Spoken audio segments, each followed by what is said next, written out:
¿Alguien desea hacerle alguna pregunta a los expositores? Sí.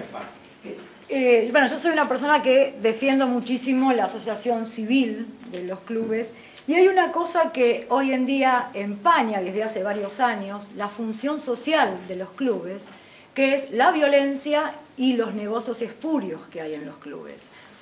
Lo que yo pregunto, capaz que a la Inspección General de Justicia, ¿de qué manera se puede ayudar? Porque actualmente no están actuando como fiscalización o ayudando a los directivos a denunciar o porque tienen miedo los directivos de denunciar. Me refiero a clubes de fútbol, donde están los barras bravas, los nombro, porque esto echa a las familias del club. Nombro Atlanta, soy representante de socios, fui directiva de Atlanta, llegué a juicio oral con un barra de Atlanta. ¿Vos sos de la asociación Salvemos al Fútbol? Exactamente. ¿Cómo es tu apellido? Mónica Nizardo, soy presidenta de Salvemos al Fútbol, que es una asociación civil sin fines de lucro.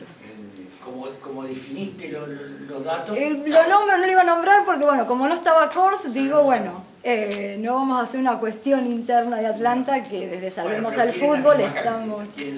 Sí, he compartido con él una comisión directiva y dejé de ser comisión directiva porque yo denuncié y todo fue Mónica Nizardo contra los barras. Atlanta jamás intervino como institución. Hoy en día sigue pasando en Atlanta, en San Lorenzo, en Independiente, y los directivos lo que dicen, tenemos miedo, nos amenazan. Sí, lo sé, lo viví. Por eso fundé Salvemos al Fútbol con el ex juez Mariano Vergés, a quien fui a pedir socorro, a ver, yo no soy abogada. Mi preocupación y pregunta, digo, ¿cómo podemos hacer desde la Inspección General de Justicia para colaborar con los directivos? Kors, por ejemplo, nosotros desde Salvemos al Fútbol hicimos una denuncia hace poco de Atlanta porque robaron la utilería otra vez, y bueno, esto pasa. Yo me siento también responsable porque soy representante de socios. Digo, nadie hizo la denuncia, yo voy a hacerla. Por Salvemos al Fútbol, también la hicimos por San Lorenzo, cuando nos enteramos que el jugador no la había hecho y agremiados encima aconsejaban no hacerla.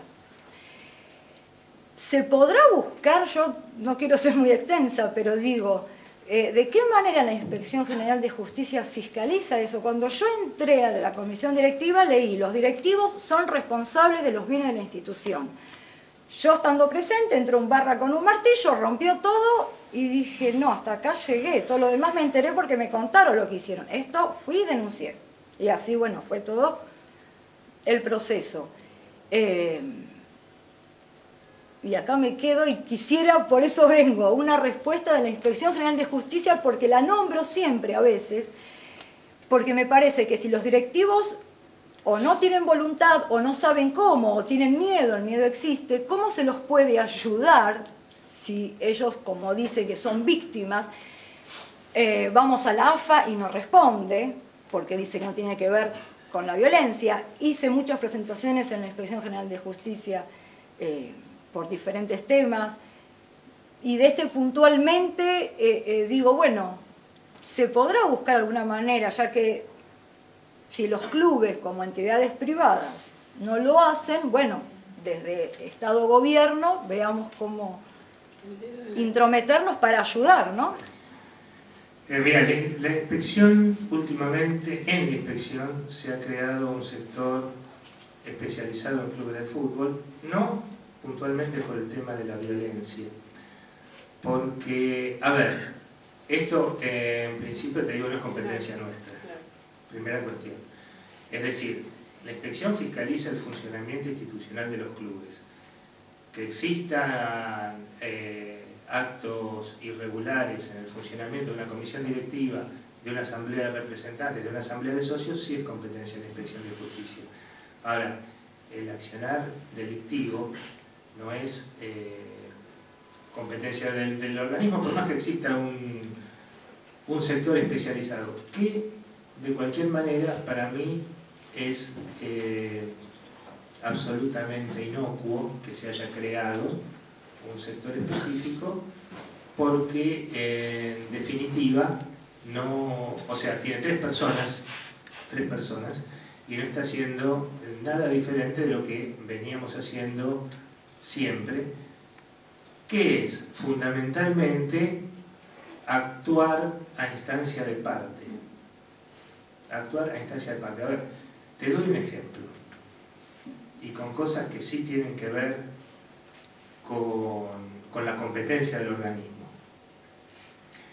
Hace algunos años viene, supongo que era un contador del estudio Pricewaterhouse,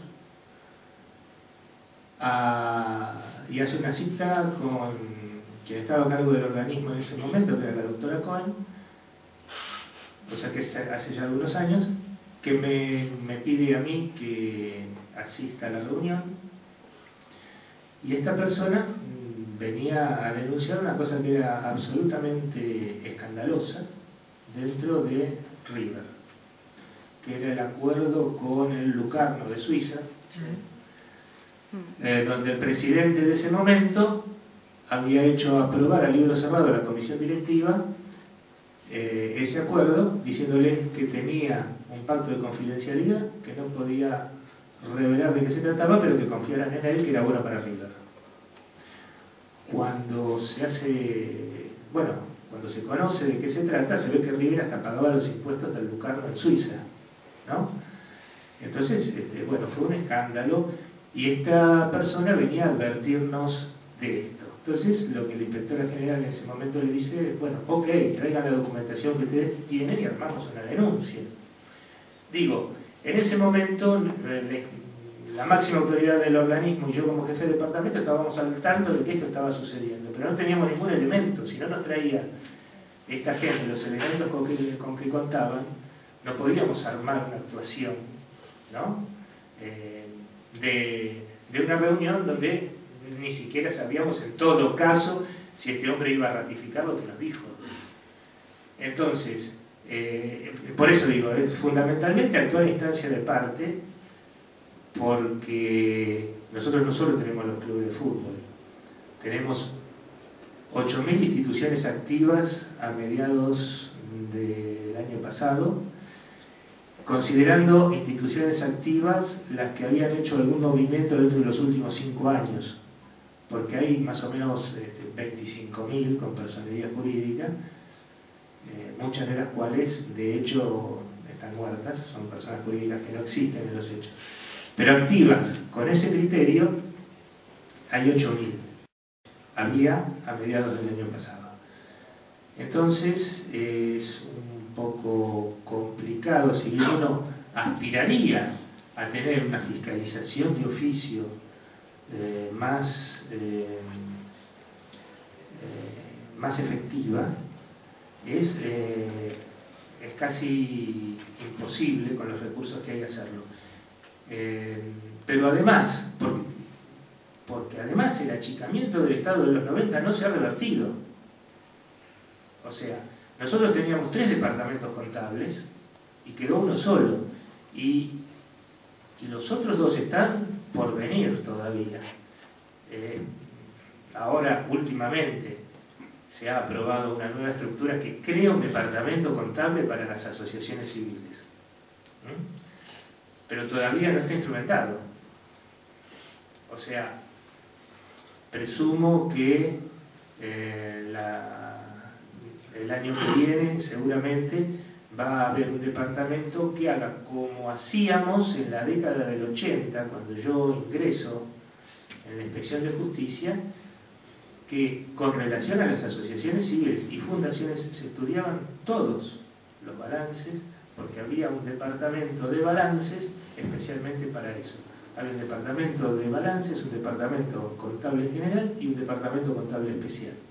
El de balances estaba para esto. Esos 3 departamentos se resumieron en uno, entonces ahora en lugar de estudiarse los balances se archivan hasta que alguien diga algo. ¿Se entiende? Este es el funcionamiento de la fiscalización, como sucede actualmente desde la década del 90. Lo que está pasando es esto. Y entonces, encima, hay aspectos que no son competencia del organismo, te repito, como también cuando nos pidieron, no sé si fueron ustedes o otros, que nos los pidieron, de la prohibición del visitante. Sí, sí, que incidiéramos en eso. Bueno. No, la situación es que si hace una reglamentación que hace una asociación civil en su acta y está violando la ley de igualdad, me parece que es un trabajo de escritorio, porque me decían, no, bueno, desde la Inspección General de Justicia lo que me respondieron es que mandaron a hacer un informe al organismo de seguridad. Y que esa reglamentación estaba bien puesta. Bueno, pero está violando la ley de igualdad. Entonces, y todavía está sin resolver porque no me dieron la resolución de esa... o sea, la prohibición del público visitante. Si, vamos a otro caso. Se está violando el estatuto de la asociación civil. Si el directivo, dice el estatuto, es responsable de los bienes de la institución. Si vienen, rompen todo y el directivo no hace la denuncia, no va a poder dar explicaciones. Entonces yo voy a la Inspección General de Justicia a decirle, no se está cumpliendo el estatuto. Acá el directivo debería, y capaz que eso también fui a la Comisión de Deportes a proponerlo, agregar una cláusula en las bases de los estatutos de asociaciones civiles, como que estén obligados entonces a denunciar los hechos ilícitos dentro de los clubes. Yo como socia exijo que quien representa a la institución mínimamente dé paso a la justicia de todo lo que pasa. Entonces... No, digo... ¿En qué sentido particular? No sé, o pregunto también, digo, ¿cómo se puede...? Todos los clubes están afectados por algo similar y es como buscar herramientas para articular, de ver cómo defender a las instituciones o a la falta de los estatutos, que de hecho el fútbol argentino, por decir un segmento, ¿no?, de lo que se está conversando, está muy dañado por esto y por la falta de responsabilidad de los dirigentes y la falta de participación del asociado, pero muchas veces porque mismo los clubes, digamos, se achica el espacio de participación, adrede, por la violencia, es muy complejo el tema. Disculpa, es complejo, está bárbaro buscar las mejores herramientas, eso obviamente hay que hacerlo. Digamos, el tema es más complejo todavía, el tema de la violencia. Por ejemplo, yo tengo una concepción que es diferente a todo lo que se hace. Que para mí, para combatir la violencia, no hay que seguir poniendo rejas. Yo creo que tenemos que volver de a poco, paulatinamente, a tribunas que puedan compartirse. Sí, como había hasta los 90. Pero antes de eso es que los directivos no tienen que darle las entradas ni pagarle el micro. Entonces, ese es el problema. Pero, a ver, ¿cómo hacemos? ¿Cómo podemos hacer desde la Inspección de Justicia controlar al directivo que no les dé entrada a Bueno, exigiendo AFA un sistema de ticket donde eso... ayer fui a escuchar una charla del organismo de seguridad, porque uno se pasa en la pelota, digo, ¿por qué no hace una reunión entre el organismo de seguridad, AFA, Inspección General de Justicia, con una cámara para que los hinchas y los socios podamos entender cada uno lo que dice?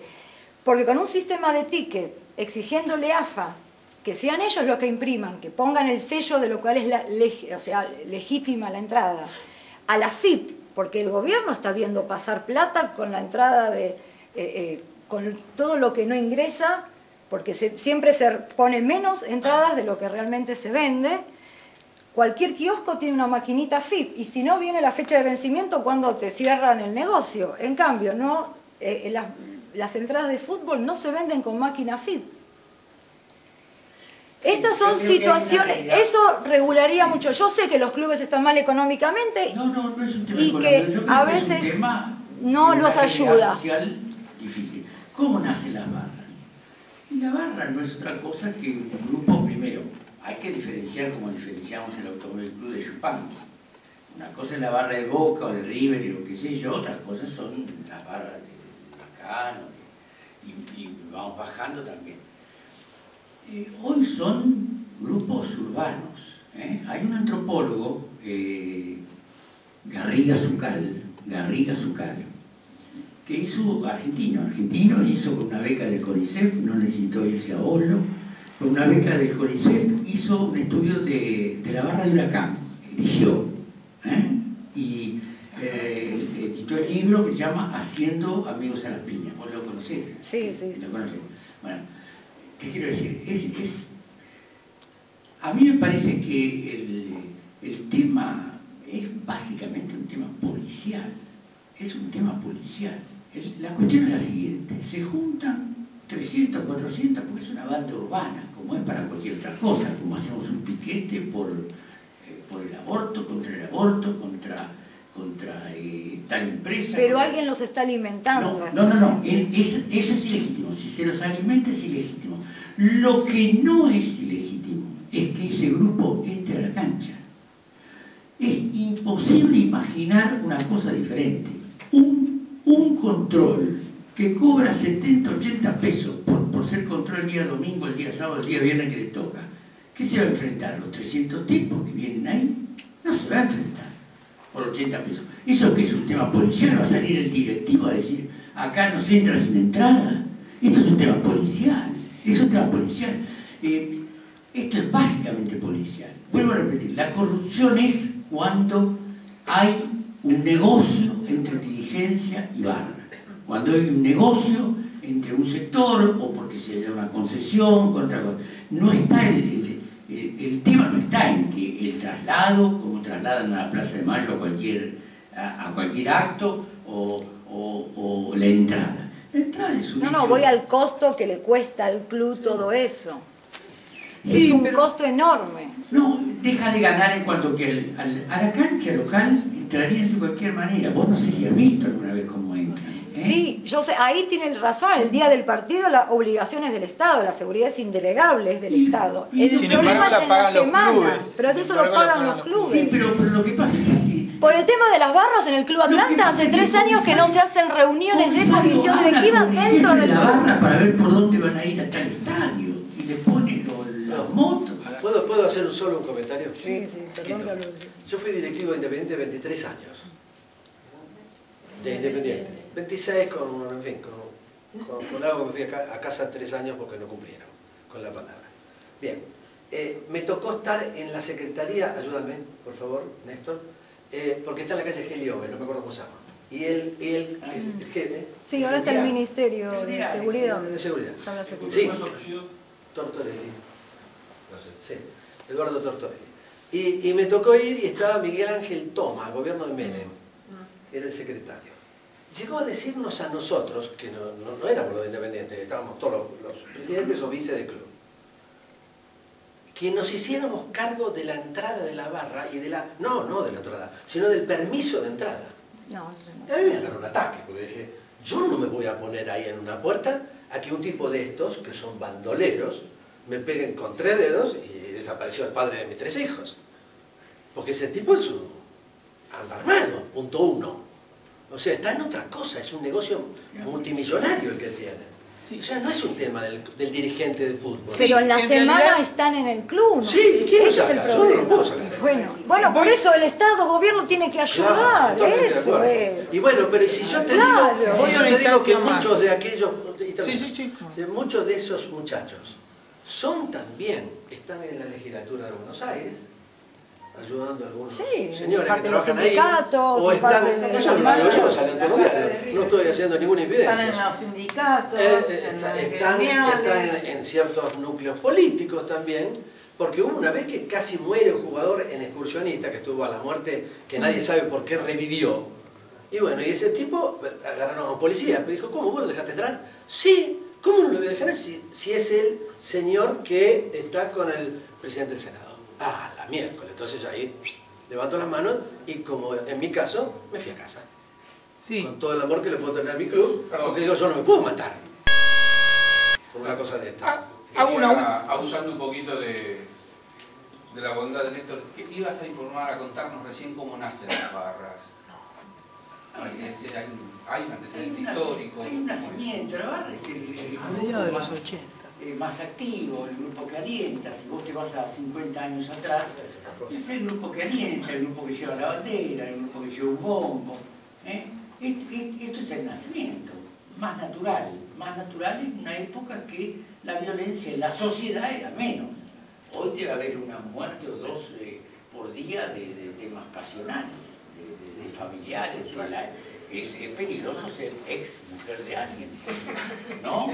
Yo quería tomar dos datos que dieron los dos que fueron muy importantes. Uno que dio Calcaño cuando la IGJ de la década del 40 lo invita a River a actualizar el estatuto, y lo que marcó el señor Vicente cuando dice que es indispensable la intervención del Estado en la actividad.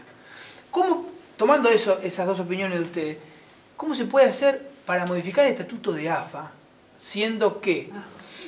Bueno, yo voy puntualmente a cómo se elige el presidente de AFA, que lo eligen 49 representantes, siendo que hay 3.000 clubes en el país. Y siendo que es un organismo tan importante, bueno, el país tiene 200 años y los clubes, como marcó Vicente, vienen, no digo que paralelo, pero 100 y pico de años. Tomando también la gestión de Morresi, que modificó el tema del resto de los deportes, la AFA necesita ampliarse en ese sentido. Y una persona que tuvo 32 años, no digo que sea responsable de cómo se aumentó la violencia, porque como vimos, tiene muchos costados el fenómeno, y no solo del fútbol. Digo, el estatuto de AFA debe modificarse, por lo menos, por ahí es mi punto de vista. Digo, ¿es competencia del Estado? ¿El Estado se puede meter en el reglamento interno de AFA? No. Vos viste que la Constitución de Brasil lo dice expresamente, darle autonomía. Y la AFA tiene el gran paraguas de la FIFA. Exacto. Que plantea esto. Hay que ver si es... una cosa. Pero además...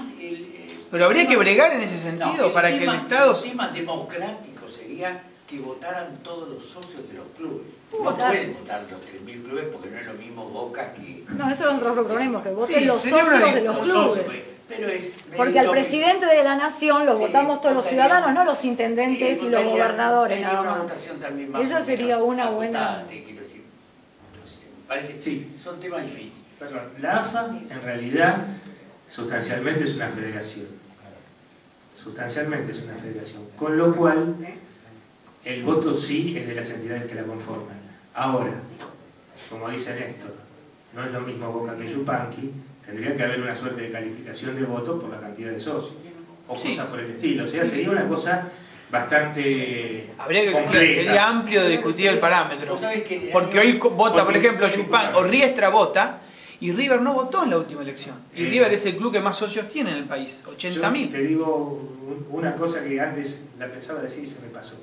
Como dije que Boca cerró la conscripción de socios porque no tiene más lugar, más espacio en la platea, en los palcos. En el año que ascendió San Telmo a primera, el ascenso del 75, fue en primera en el 76, tuvo que dibujar socios porque no tenía la cantidad suficiente que exige el reglamento de AFA, o exigía en ese momento para jugar en primera. O sea, como, digamos, con esa vecindad tan ahí, ¿no? Son dos realidades tan opuestas. Por eso digo, me parece que no puede valer lo mismo el voto de uno que de otro, que de esto no sería democrático, realmente. Como no lo es hoy, ¿no? Como no lo es hoy. Yo no digo que hoy sea democrático. Pero esta realidad, ¿se puede modificar o no? ¿O de puertas adentro del estatuto? ¿Se puede modificar por imperativo público, digamos, por imperativo del Estado? La definición del artículo 33 del Código Civil te dice que son personas del derecho privado. Derecho privado. Lo cual es una gran limitación.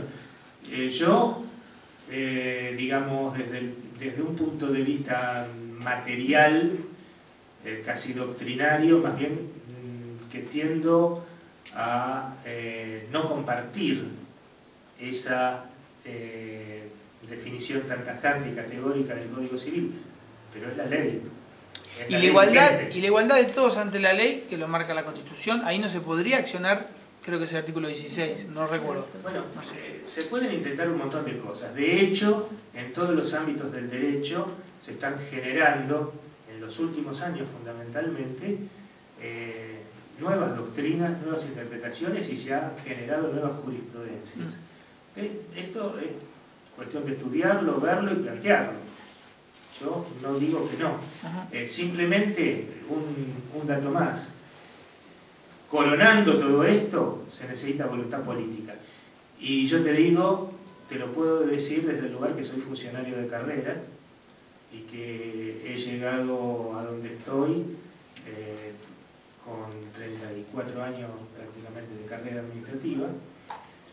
¿Y por qué digo esto? Porque nosotros tuvimos un inspector general como Nissen, que era un tipo valiente, es un tipo valiente, y y yo creo que fue la mejor gestión de que yo tenga memoria, donde demostró que la inspección de justicia servía para algo, le demostró a la sociedad que existía primero, corriendo a las offshore, desentrañando la maraña societaria de Cromañón, en fin, hizo cosas que normalmente los funcionarios que habíamos visto pasar antes, algunos más capaces, otros menos, pero no se dedicaban a estas cosas. Él sacó la inspección a la calle, la sacó a la sociedad, la sacó a la prensa.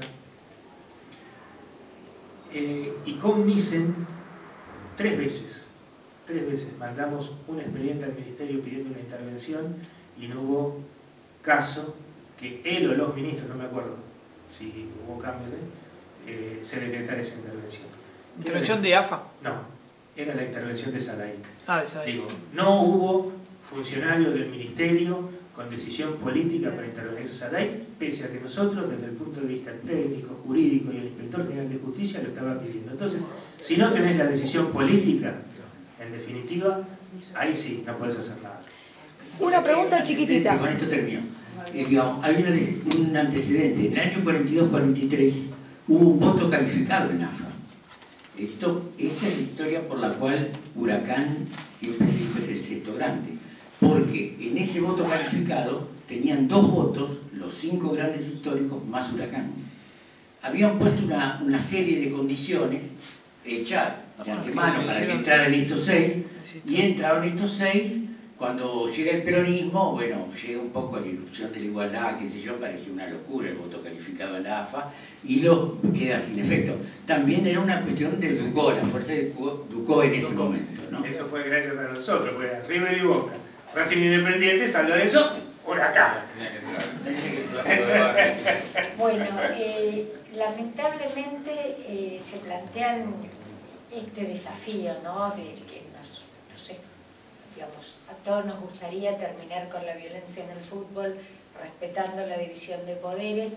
Esto que planteaban bueno, para eso somos operadores del derecho, busquemos nuevas soluciones, buenos caminos, y bueno, damos por finalizada la actividad agradeciéndoles a todos su presencia, a los expositores su claridad, y bueno, buenas noches.